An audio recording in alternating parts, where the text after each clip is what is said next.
Hi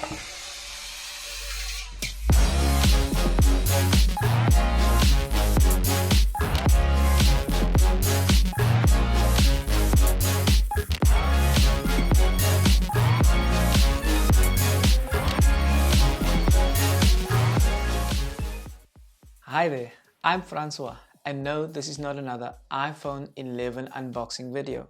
By now you've probably seen too many of those. Here are 6 reasons why I chose the iPhone 11 over the iPhone SE. Let's jump right in. The second generation iPhone SE was released in the US at a starting price of $399. This is nearly half the price of the iPhone 11, which starts at $699. I expected the prices in South Africa to reflect that, but when the iPhone was released here, it had a starting price of 9,999 Rand. The iPhone 11 is currently priced at 16,999 Rand for the 64GB model. The monthly amount for a 24-month contract starts at 599 Rand for the SE compared to 799 Rand for the iPhone 11. I learned why the iPhone SE is so much more expensive here by watching a video from PMHK's channel, which I will link in the description box below. I had already decided that I was going to get an iPhone, but the price of the SE was close enough to the iPhone 11 for me to reconsider buying the latter. If I was going to pay more, I wanted to be sure I was getting more. So I did a little of YouTube research, and here's what I found. The iPhone SE has the same chip as the iPhone 11 and iPhone 11 Pros, but comes packaged in the body of an iPhone 8. This iPhone has a screen size of 4.7 inches and is tiny in today's world of huge screens. I had an iPhone 8 Plus, which at least had a 5.5-inch screen. My Mara Z has a screen size of 5.7 inches.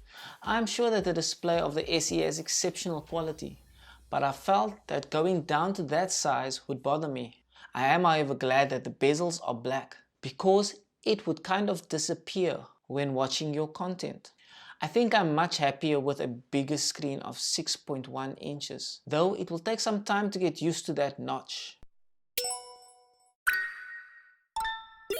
From what I've learned watching the online reviews, the iPhone SE has a fantastic camera. From what I could gather on the apple.com site, it is the same wide camera on the rear of the iPhone 11s. Video recording on the iPhones are fantastic. Some reviewers even say they are the best on any smartphone. Photo quality is great too and improves each year. Where the iPhone 11 stands out is the inclusion of the ultra-wide camera, which is great if you want to have more included in your shot. For me, this means that I can have the camera closer to me and still have a lot more background in my videos. It will also be important when I get to go out again and can take some nice nature shots. The iPhone 11 also supports night mode, which the SE doesn't. I haven't had the opportunity to thoroughly test night mode yet, but it could also come in handy later. My YouTube thumbnails can stand out more as I take portrait shots not only of myself, but also of the tech that I may feature in a video. The iPhone SE can only take portrait mode shots of people.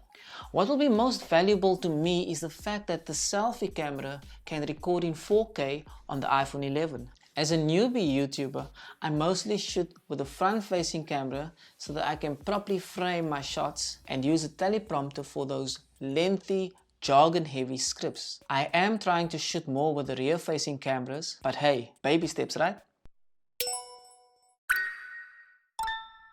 My first iPhone was the 5S, and I got really impressed at the Touch ID technology introduced to the iPhone then. This is my first iPhone with Face ID, and as a tech enthusiast, I'm really impressed at how well it works, even in the dark. Wow!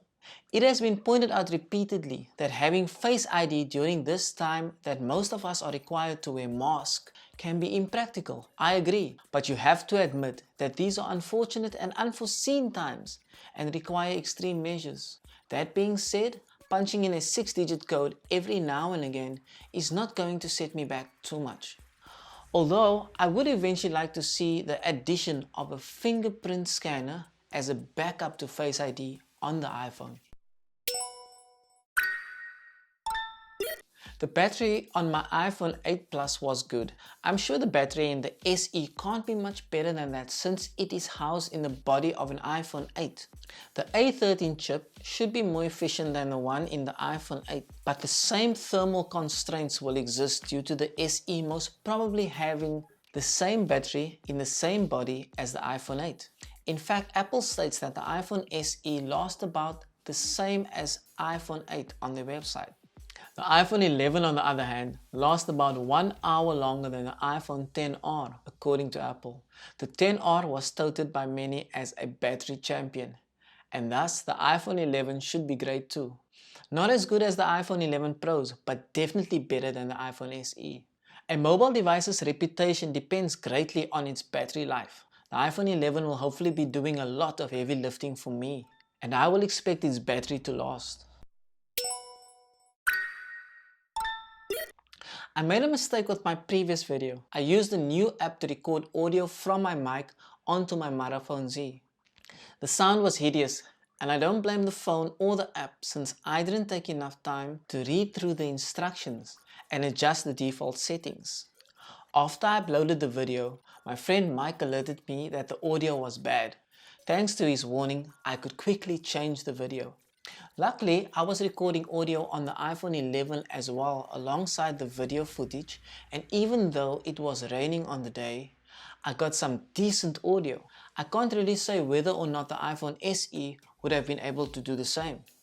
The specs on the website definitely indicate that it can, and aside from Dolby Atmos, which I have no idea what that is, it lists all the same features as the iPhone 11. What I do know is that the iPhone 11 had been tested thoroughly by the time the SE was released, and almost every review I watched praised the audio quality of the phone. A big part of my Apple journey has been music, and I'm impressed that the speakers and mics just get better and better.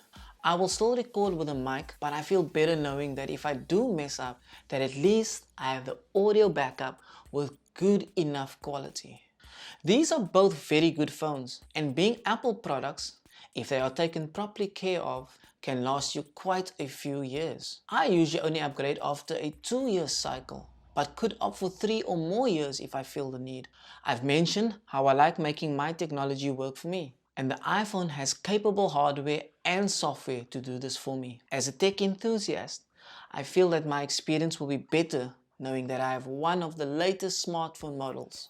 But ultimately, choosing a mobile device is personal, and you should pick one that works for you. A device which suits your personal needs. People want different things for different reasons, and I for one am glad that the range of smartphones out there is almost as diverse as the people that use them. If you enjoyed this video, please don't forget to give it a like. Comment below if you have any questions or suggestions for future videos. Subscribe so you can get notified when the next Apple video is out, and feel free to share this video with your friends. Thanks for watching.